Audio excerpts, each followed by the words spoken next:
আবু সাইদ, আবু সাইদ, আবু সাইদ তুই কই গেলি আবু সাইদ? তোমরা কি আমার আবু সাইদের দেখছো? দেহ নাই।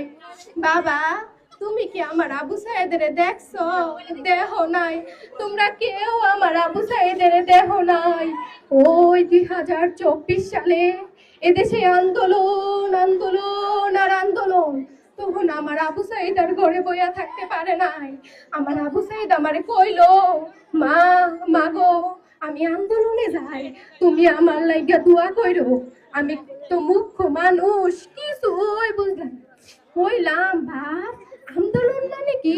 আমার খুকা আমারে কইলো, মা, আন্দোলন মানে এদেশের হৃদয়ের অধিকার, এদেশের চাকরির অধিকার, এদেশের সব অধিকার। মা, ওই স্বৈরাচার সরকার আমাদের কাছ থেকে সব অধিকার কাইরা নিছে, এই অধিকার আমাদের ফিরাই আনতে হইব। আমি শুনে অনেক খুশি হইলাম। কইলাম, আবু সাইদ তুমি আন্দোলনে যাও, আমি আল্লাহর কাছে 5 ওয়াক্ত নামাজ পড়া তোমার লাগে দোয়া করবো। আবু সাইদ, আমার আবু সাইদ আমার আরো কইলো, মা, এই ঘরে থাকতে আর আমার ভালো লাগে না, আমার লাগে একটা নতুন ঘর বানাইও মা। আমি তো গরিব মানুষ, অনেক কষ্ট কইরা ঘর বানাইলাম, আমার ঘরও রইলো, বাড়িও রইলো, আমার আবু সাইদ আর রইলো না। আমার বুকের দরজা ওরা কাইরা নিছে, আমার আবু সাইদ রে ওরা কাইরা নিছে।